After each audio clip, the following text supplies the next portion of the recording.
Number 3 today, mail-in ballot issues to tell you about. Travis County asking some voters who voted by mail to do it again. The KVUE defenders found out the county made an error on some mail-in ballots. Investigative reporter Brad Streicher explains what that means for those voters.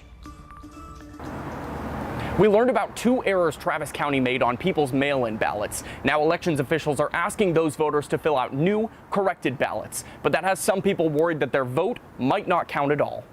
You'd think something, though, as important as this, they would be a little more careful in reading what was submitted and make sure it was all correct. Bill Broswell is one of the people who recently got this letter in the mail. It tells him to mail in a new ballot because Travis County made an error on the first one he filled out. The letter says, if you've already submitted a ballot, it will not be counted after the ballot board receives your corrected ballot. If you've not yet submitted a ballot, please destroy it and then vote and mail your corrected ballot. I think it's very confusing, especially the inadequacy of the letter they sent out with it. How does a mistake like this happen, especially during a presidential election and especially with mail-in ballots having gone out for a few weeks now and early voting now more than a week underway? Well, one of them was just instructions.